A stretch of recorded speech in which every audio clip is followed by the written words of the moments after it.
guy who is looking to become a three-time Hodge Trophy winner is none other than Spencer Lee, who's won 49 straight, looking for his 50th win. 11-0 for Spencer Lee as he takes on the All-American Patrick McKee of Minnesota, a top 10 matchup. Well, here they go. And a couple of years ago, of course, Spencer Lee wins his third NCAA championship with no ACLs. He gets those surgically repaired, and he is back with a vengeance. He's back, he's explosive, he's strong, and I think he's as impressive as he's ever been in his career. Here he is on that single leg against McKee, a two-time All-American, and he always finds his way, McKee does, to the podium. Spencer Lee looking to become a four-time NCAA national champion, joining elite company. 4 wrestlers in the history of the sport have done it in NCAA wrestling. He will look to become the 5th or the 6th alongside Cornell's Yanni Diakomahalis. Yeah, it's interesting. There's only been 4. This year we have 2 going for it. Spencer Lee at 125, and of course Yanni Diakomahalis from Cornell at 149. And depending on the weight, the listing of the weights, where they start at the NCAAs will depend on who's going for the 5th and who's going for the 6th. Iowa head coach Tom Brand said that Spencer Lee is the best ever that he has seen, and that is throughout the course of his tenure being a part of the sport. There is Tom Brand, the Olympic gold medalist, 3-time NCAA national champion in his 17th year at the helm for the Hawkeyes. Already a bit of a win for McKee if you can slow down the express train of Lee in the first period and not go underneath. Once you're underneath Lee, you're in trouble. And so right now, got 1 minute and 15 seconds staying on his feet, McKee has. That's where he wants to be. Spencer Lee had a 6-match pin streak where he got wins and pinned top 10 ranked Purdue's Matt Ramos, Nebraska's Leon Cronin, and Wisconsin's Eric Barnett. He's 1-0 all-time against Patrick McKee, pinning him in 1:53 back on January 22nd, 2021. However, McKee has gotten significantly better since that only meeting. Every point counts. This is a meet tonight with a couple of Hawkeyes out that could really be close if the Gophers come out and fight. And one of the things is not giving up a major at 125 if Lee is on his horse. But right here, Lee is so good on top. His strength is unmatched in this weight class. And he gets on top, and guys just can't get their wrists back. There he goes, right there in that head lever. Just grab that wrist, in on the arm bar. Looking, he's got so many places to go right here. Spencer Lee undefeated 11-0 this season. All of his wins by bonus points. 7 pins, 2 tech balls, 2 major decisions. There you see that tilt by Spencer Lee out of Murrysville, Pennsylvania. So much offense by Spencer Lee in every position, but especially on top. The shot off the elbow, little high crotch. Then he cuts across with that right arm. Comes on top for the 2 points. A 6-0 lead for Spencer Lee, coming off of a Tech fall win over Penn State's Marco Vespa. 18-2 last Friday night that you saw here on the Big Ten Network. Elevator out. Good leverage by McKee. Gets out to the to his feet. He did a good job for the first minute and a half of making it hard for Spencer Lee and not getting stuck anywhere. Spencer then got in on a nice shot, got the 2, got 4 count, did the Spencer Lee thing, and out in front 6-1 at the end of the first. Patrick McKee, a 2-time All-American, finished 3rd at the Big Ten tournament last year. The season, a 10-2, 3 pins, 3 major decisions, coming off a major decision win over Illinois' Max Renteria. But this man, Spencer Lee, looking to win his 50th straight and win his 90th in an Iowa singlet. What a career for Spencer Lee in this, his swan song at 125 for the Iowa Hawkeyes. Spencer hasn't had many matches in his career that have lasted the distance. And, you know, more than any year, probably, he's wanting to get more pins. He's a leading candidate for the Hodge Trophy winner, trying to become a 3-timer. There's only been one, K.O. Sanderson at Iowa State. 3 of his 4 years of winning the title. For Spencer Lee, He is Iowa's 21st four-time All-American, three-time NCAA national champion, looking to join some elite company and become a three-time Hodge Trophy winner if he continues on his path thus far. But Patrick McKee certainly not making it easy for Spencer Lee here tonight in front of a jam-packed Missouri Pavilion. Yeah, Spencer did a really nice job of coming out because Patrick McKee can be real sticky on top. He can be very dangerous on top. And Spencer Lee comes out quickly and gets that one escape. Interesting to note that Spencer Lee, because of his ACL injuries, he said that he's learned how to adapt different philosophies on the mat because he isn't able to do things that he's typically accustomed to doing because of his knee problems. And he said he's had to learn wrestling in different positions that he wasn't that fond of, but they have since been successful for him. That's why I love wrestling. I mean, the guts and the gumption, the grit that it takes to grind out a 7-minute match is the same kind of stuff, the characteristics that allow you to grind out a successful life. And so right there, coming back from adversity and learning about yourself and having to, learn to pitch. If you're used to throwing a 105-mile, fastball like C.C. Sabathia did, he had to relearn and learn to pitch in the later part of his career. And so this is a good example of someone that actually gets better in the face of adversity. And we near the end of the second period, a 7-1 lead for the #1 ranked Spencer Lee, who is aiming to get his 50th straight. There is Brandon Eggum, who's done a tremendous job at the helm for the Golden Gophers in this his 7th season. Had to be really happy last week after the convincing 24-9 win over Illinois, when every match was close and he won the close ones. He was very, very happy with his team's effort. They beat the Illini off the whistle on almost every match with takedown attempts and successful takedowns. The Golden Gophers, Patrick McKee looking for the takedown to Spencer Lee. He's got that left leg isolated. They continue to battle here. Yeah, McKee doing a really nice job of moving his feet and, not staying in the ties, so he was able to get in his own shot. But now Lee coming out the back door. All of Spencer Lee's wins this season have been bonus points, and right now that is in peril here against the All-American Patrick McKee of Minnesota. And Brandon Ingham loves the fight that he's seen from his two-time All-American. Well, good enthusiasm from the coach and the Minnesota bench there, which always helps when you're at home. But also, like I said, there's not a lot of matches that get into the third period. So what can you make happen in the third period if you're McKee? You got to keep your feet moving, and he's done a really nice job. He does not allow to get stuck in the tie position, but he needs a good, clean shot here. Spencer Lee only a takedown, though, away from that major decision that you're talking about. Well, Spencer Lee has dominated everybody in his path, and right now he's holding on. He has a decision over Patrick McKee. I think McKee is trying to prove to everybody, hey, I'm a lead as well.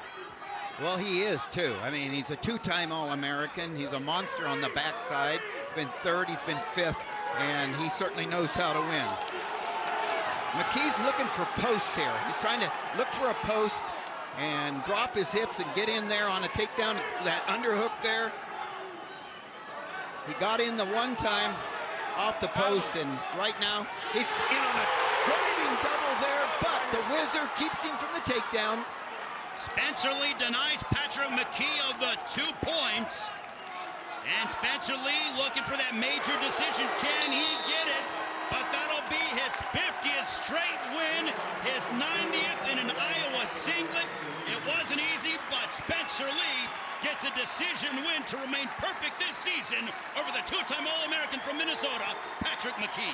141, Real Woods, the transfer from Stanford, has been better than advertised as he takes on Jake Bergland. Yeah, he's been very impressive, Real Woods, in his debut as a Hawkeye. And he starts really fast and comes out, attacks. Really nice job on his feet, but he wrestles in all 3 positions and manages a match really well. Bergland, what a story. Love the story. Waited his turn, very patient. 5th year, gets a starting nod for the first time in his career. Goes out, gets on the podium, an All-American. Comes back for his 6th year, really tough on top. He's got to be ready for the fast start by Real Woods. Bergland 3-3 all time against Iowa wrestlers. He's 12-6 this season, coming off a 12-2 major decision win over top 10 ranked Danny Pacino of Illinois, who was ranked number 9 on Saturday.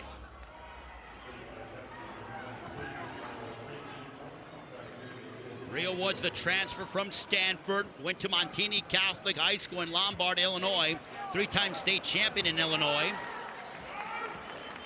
Tom Brandt said 3rd time's the charm. This is the 3rd time they attempted, and they finally got Real Woods here at 141. Jaden Ironman occupied 141 for the Hawkeyes last season. Real Woods in all but one of his matches has held his opponents to 2 points or less, coming off of a 4-1 decision win over top 10 ranked Bo Bartlett of Penn State last Friday night.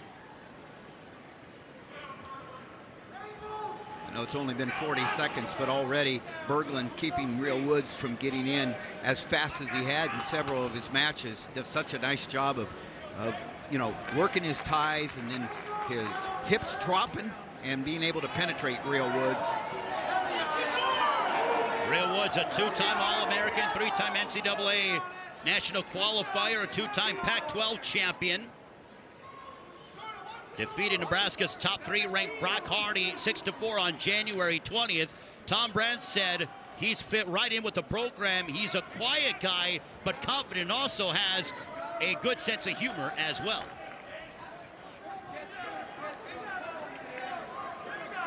His club coach, Israel Martinez, actually took Real Woods to some camps to learn under Tom and Terry Brands.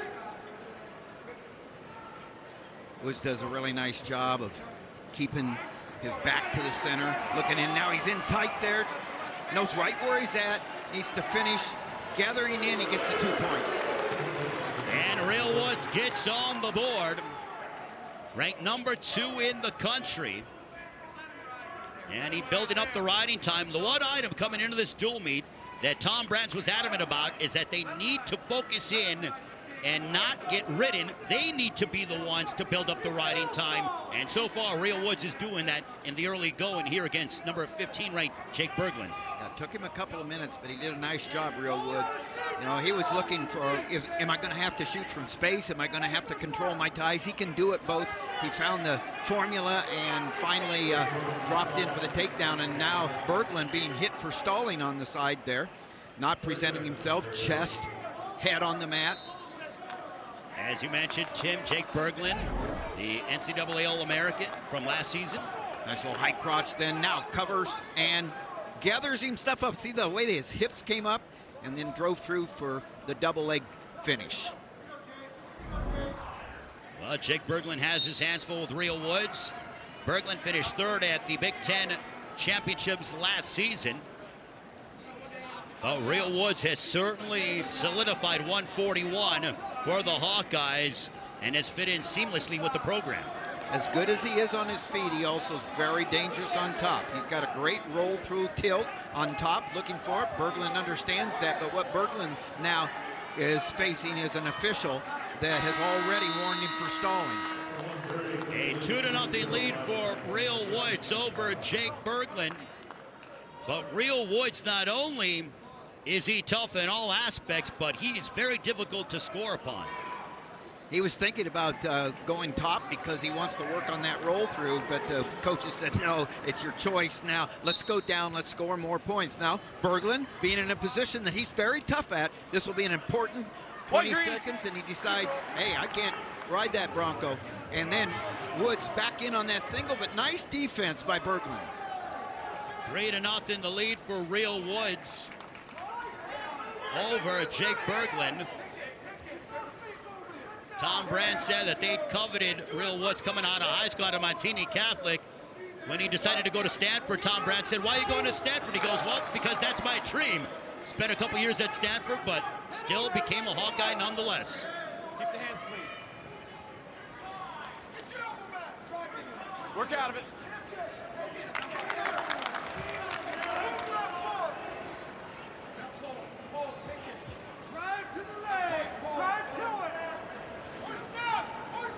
Jake Bergland out of Hugo, Minnesota. Nice job going to the opposite side. Woods comes through in a waterfall position here, coming out the backside. Deep press in here. Driving through, he does. He hides his legs. He gets around and gets two. Nice job of freeing those ankles. And Real Woods adds to his lead, and he builds up the riding time well over a minute now. 5-0 advantage for Real Woods over Jake Bergland.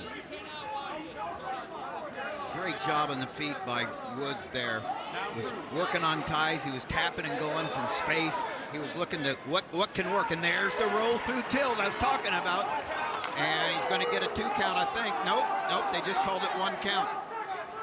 Now he's got the trapped arm, looking to try to get the shoulders past 45 degrees. Does not do it. And if you're Tom Brands and Terry Brands, this is the start you want for the Hawkeyes on the road.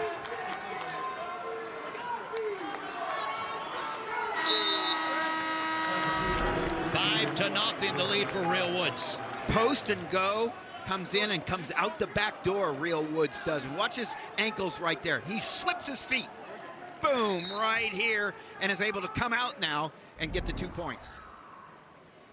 Real Woods 5-0 the lead. Riding time close to 2 minutes. As we head into this third period, Jake Bergland sensing that he has more than his hands full with the number 2 ranked Real Woods. I think Woods is as good as anyone in the game right here. A good lead in the third period, likes to stay in the center, manages it well, got a lot of poise right here. He understands what's expected.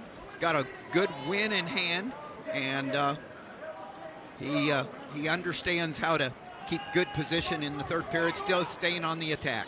Well, half of Woods' wins have been, or more than half of his wins, have been bonus points. A pin, 4 tech balls, and a major decision. 2 more points coming to Real Woods. 7-0 the lead for the number 2 ranked 141-pound Hawkeye. Did a really nice job with the double underhooks and then throw by. Just slipped around to the back and brought Bergland down for the 2 points. Riding time secured for Real Woods, so if it stands at the moment, it would be a major decision for Real Woods. This is what you talk about, Tim, the match within the match. If you're Jake Bergland, you want to get to your feet to try to find a way to deny Iowa and Real Woods of those 4 points. So much pressure by Woods on top, keeping the weight on Bergland's front part of his body. The elbows are out, the head's on the mat. It's not a good look for Bergland, and it is a really nice effort on top because Woods has been working for the tilt the entire time, and he's got a nice match going. But if Bergland can get out, he'll ruin the major decision. Look at that tenacity, and does he get it?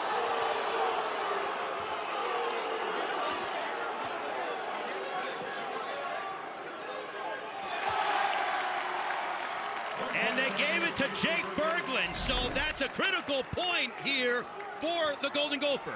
Bergland gets that hand control, gets the hips out, and slips right there. And it will be a decision win for Real Woods as he remains undefeated this season, but Jake Bergland did deny him of the major decision. Gophers. So it's 9-0. This is our second straight top 15 matchup. Max Murin from the Hawkeyes, ranked number 6 in the country, taking on Michael Blockhus, ranked number 15 in the country of the Golden Gophers. This will be a war. Both these guys like to get after it, and they are both tough hombres, I'll tell you. But Murin, he has been mixing it up to the point of scoring more takedowns, more points this year, has some pins, major decisions, really opening it up. I think he's really developed over the years, become a really accomplished wrestler. Going to break through that round of 12 is his goal, I'm sure, to get on the podium. 3 times in the round of 12, he has not passed through to get to the podium at the NCAAs. Max Murin 3-0 all-time against Michael Blockhus. Blockhus has never taken Max Murin down. Murin 14-3 this season, 3 pins, 4 tech falls, 2 major decisions, coming off of a 4-1 decision win over Penn State's Shane Von Ness last Friday night on the campus of Penn State. Michael Blockhus 13-3 this season. 2 pins, 2 tech balls, 2 major decisions. For Murin, he placed 3rd at the Big Ten Championships and earned an automatic bid to the NCAA Championships. A multiple-time NCAA qualifier. Both these guys are physical and tough. They, like I said, they make it a war. See the Murin working on pulling on the head. You know, they pull on the head, looking to stuff that head, working high and low, looking for whatever opening he can find. Both guys NCAA qualifiers at 149. Both men state champions in high school. Blockhus from Cresco, Iowa. Murin from Evansburg, Pennsylvania. 9-0 the lead for number 2 ranked Iowa over Minnesota. Iowa's only loss this season came last Friday night at the Bryce Jordan Center at Penn State to the number 1 team in the land, the undefeated Nittany Lions.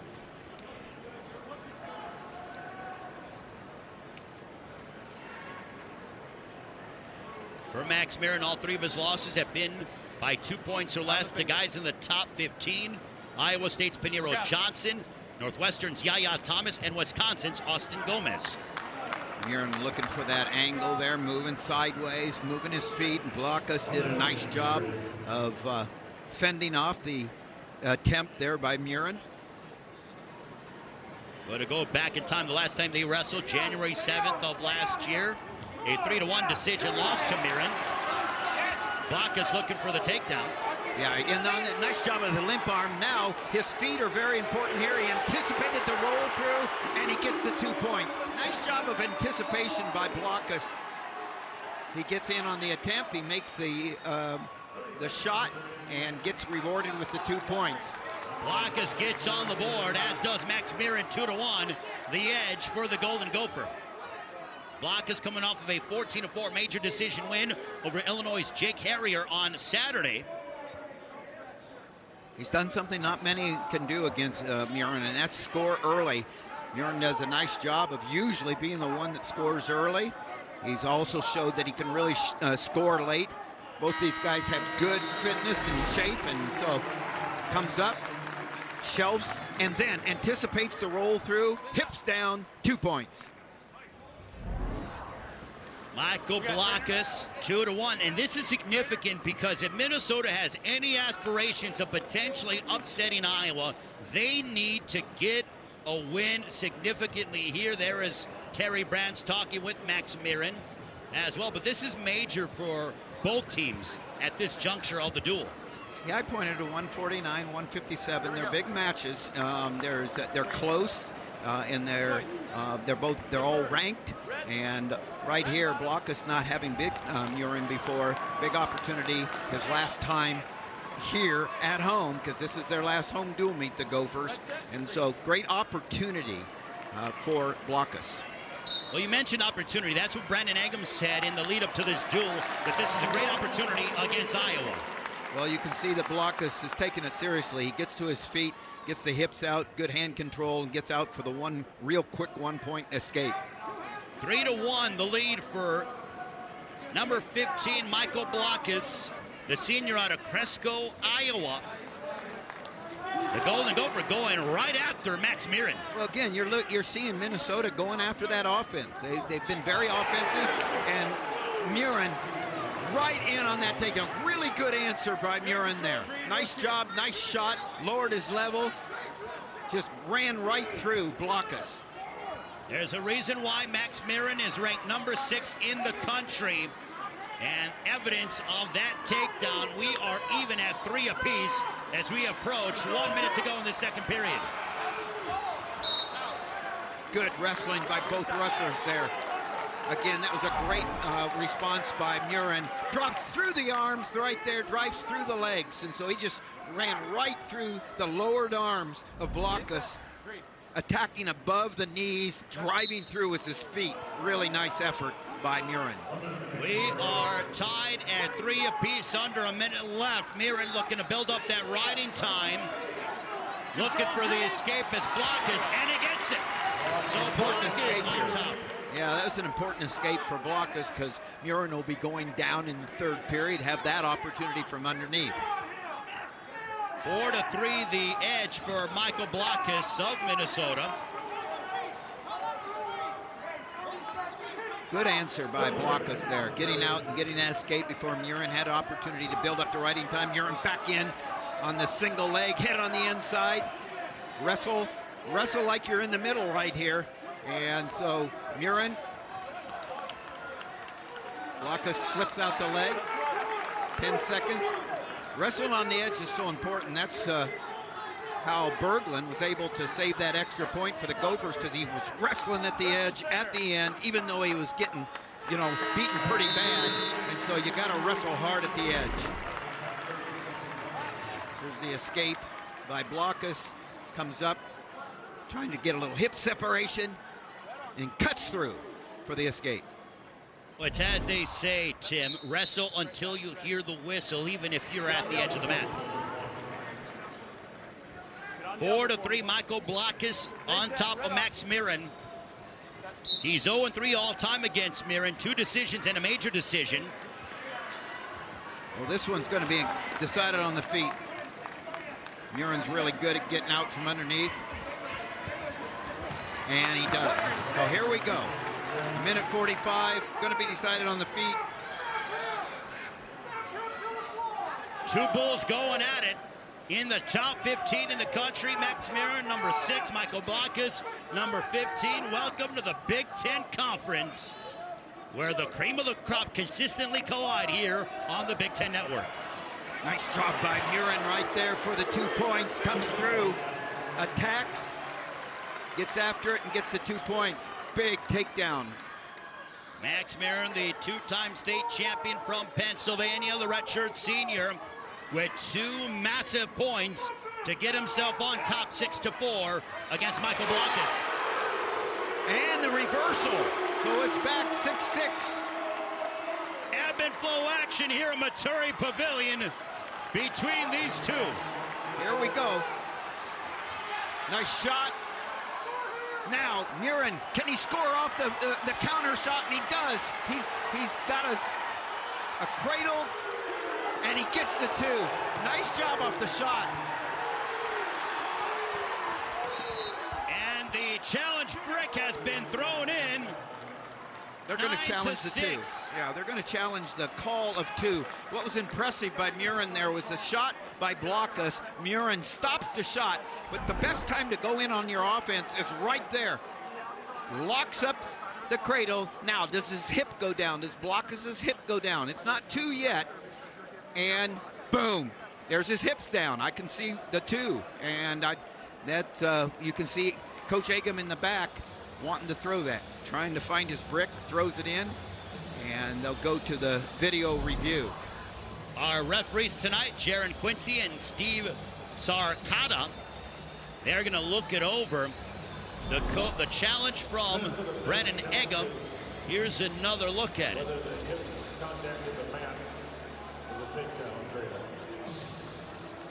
So will Max Murin be given the 2 points, or will they erase the 2 points, which would make it a 1-point match? It's 11-6 as it stands right now. It would make it a 3-point match, I beg your pardon. Cradle locked up, and Blockhus down to the hips. 2 points awarded. If the call stands, that would likely solidify the win for Max Murin. If it comes off the board, Blockhus has to get offensive quickly as he trails by 3. 41 seconds, it's 2 takedown green. Yeah, the hip on the mat, they gave the 2, and so now 11-6.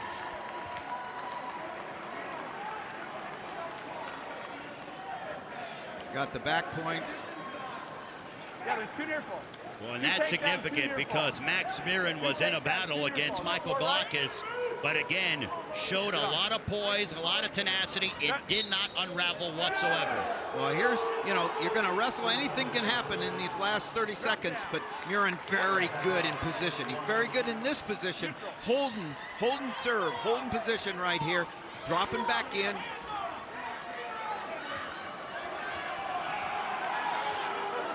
Michial Blockhus 0-3 all-time against Max Murin.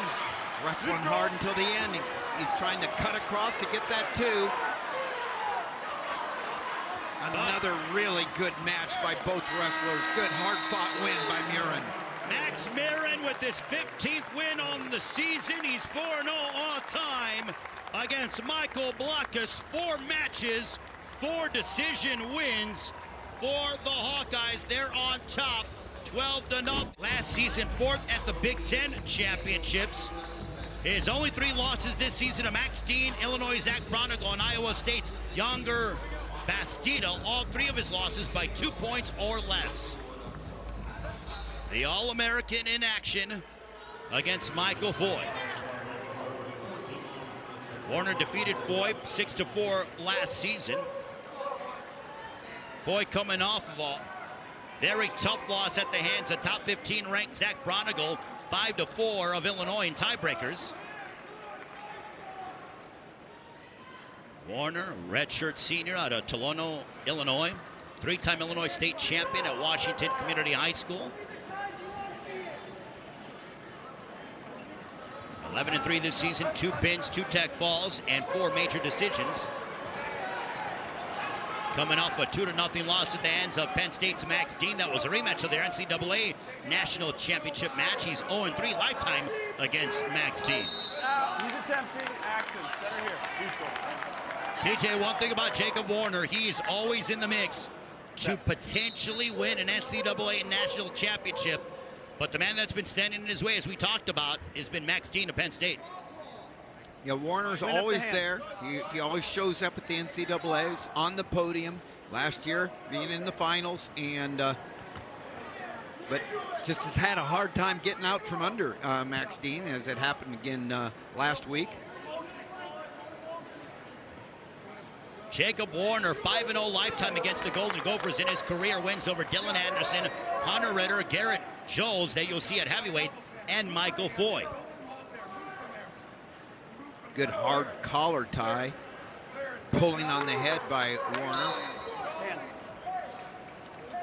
Michael Foy's the son of former Golden Gopher wrestler, 2-time Olympian, Michael Foy Sr.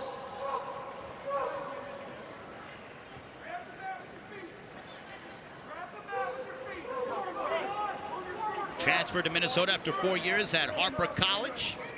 Won an NJCAA national title at 165 in 2019. So far, so good for Foy, because Jacob Warner's one of those, he gets the first takedown, he does a great job of dictating the match from there on. He's a really good rider, gets out from underneath. That first takedown is one of those, as many times as he's gotten the first takedowns, I bet his percentage then of his wins is really, really high, of course. And so Foy, if he can go out of this first period 0-0, it would be huge for the Gopher. Iowa on top of Minnesota, 18-7. Iowa, they have won the last 8 meetings, 9 of the last 11, and 16 of the last 19 overall. They lead this series 78-28-1. This is the 108th all-time meeting between the two teams. Their first meeting dates back to the 1920-1921 season. The Hawkeyes posted a 39-3 victory over 100 years ago.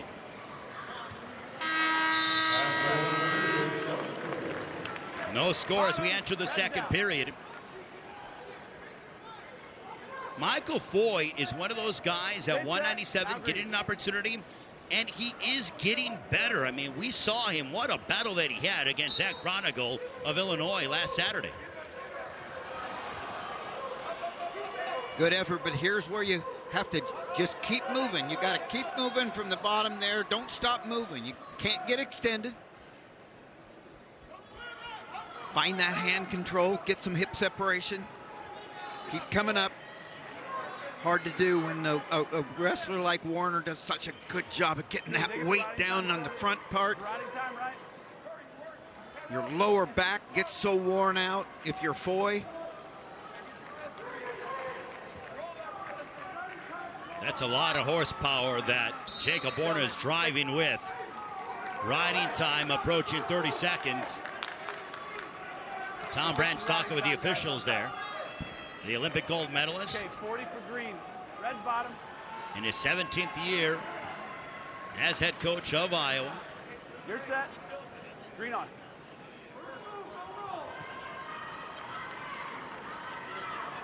Privileged that you are joining us here on the second of a massive doubleheader here on the Big Ten Network. Ref down, 1, 2. Man, Warner knowing right where he's at, and right there, this is where Foy needed to kick, knows where he's at, and need to get that hip pressure down, but Warner able to keep the grip on the leg and not give up the two, because it was a really nice roll through, a little Granby action by Michael Foy, but didn't finish the job there. You want to see how tough these wrestlers are. A little blood on the nose of Jacob Warner. He went ahead, wiped that off, and he went right back to action. Riding time at over a minute here, as we have under a minute left in the second period. Foy looking for the escape. They go out of bounds. They'll go back to the center. Great crowd at Missouri Pavilion. Warner doing a nice job on top. The ride really isn't a threat to turn, but it's tough to get out of. He's just so strong as Jacob Warner. The one item Brandon Eggum said he loved about Michael Foy is he knows how to use his attributes, how long he is, and that's to his benefit at 197. Work here, man.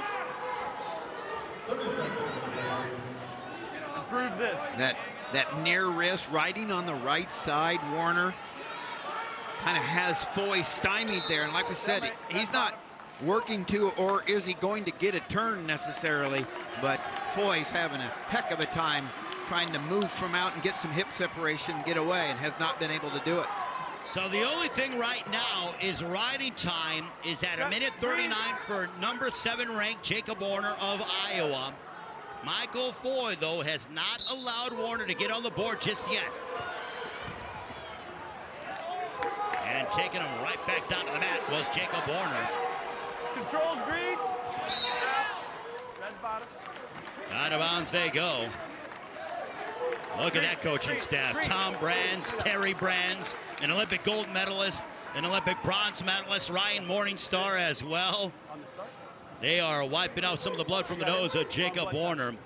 But that Iowa coaching staff, they've been there for well over a decade, and Red's bottom. hard to beat a coaching staff of that magnitude. Come on, clean now, green. Clean on the elbow, okay? Pause for me.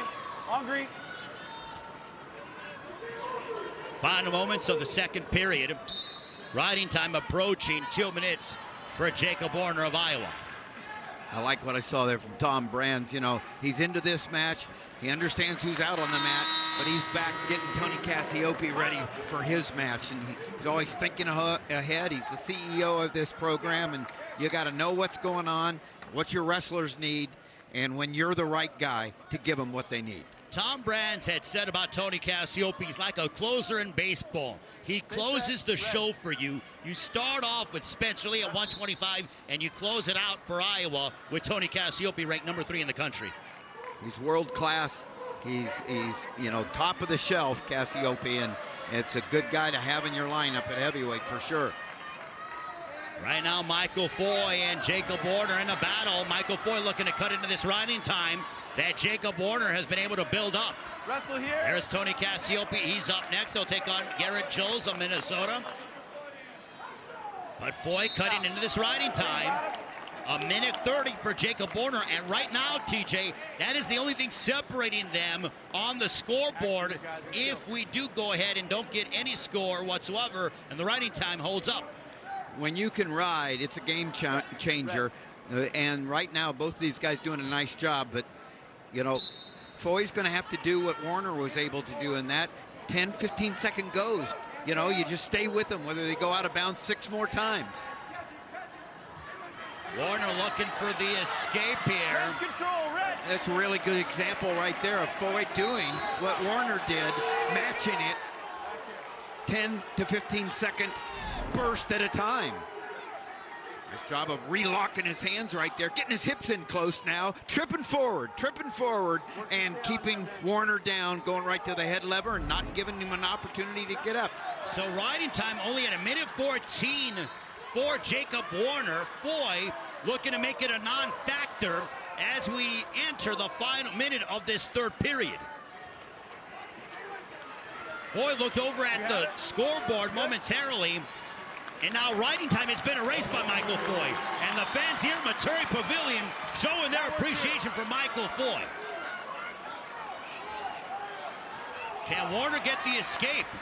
Yeah, Foy's done a nice job being able to know when the right time to trip forward or go backwards. So now Foy in on this. He says, all right. He's looking over to the coach. Do I let him go? This would be potentially the biggest win of the season for Michael Foy, the Golden Gopher. And 1 point for Jacob Warner. He gets on the board. I think he feels good about his opportunity right here. Jacob Warner, he feels like maybe he's got him a little tired and that he can move him and get one shot in for the win. This is like going for 2. You just scored. You could have kicked the field goal and, cooked the extra point and gone to overtime. Foy chooses to get that shot in at the end. It's either feast or famine for Michael Foy. They go out of bounds. They'll go back to the center. 10 seconds to go. 1-0 the lead for number 7 ranked Jacob Warner. Foy has 10 seconds to let it fly to try to get on the scoreboard and upset Jacob Warner. Warner does a nice job getting in there on the reshot and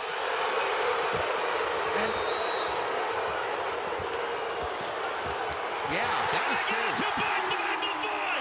Michael Foy at the buzzer upsets Jacob Warner here in Minnesota. Much to the delight of the fans here at Maturi Pavilion. What a win for Michael Foy as the fans here at Maturi Pavilion go crazy. But I believe the challenge brick has been thrown out. Michael Foy pointed up and said, that's 2. Well, it was 2. I don't know whether it was a matter of whether the time went out or not, but watch Foy never stopped wrestling at the edge. Right there, that's 2 points. Now, was it a time situation? Because I don't know what the argument would be from the 2 points.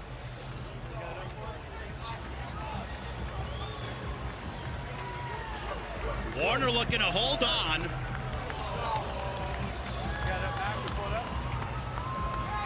That's 2. I think a 2 it would have been before the time went out. And that's what an effort by Foy, saying, I'm going to let him up. I feel like I can take him down, and he never stopped wrestling. It's why they say you always wrestle until you hear the whistle or the horn. Michael Foy, some tense moments here. The officials are looking at the replay, but as it stands right now, it would be a decision win for Michael Foy, literally at the buzzer. And, you know, I thought he was dead to right. I thought Warner had what he could do to just ride it out, and no, Foy slips out, runs around, and gets the 2 points. You know that would bring a smile to his mother. So the points go for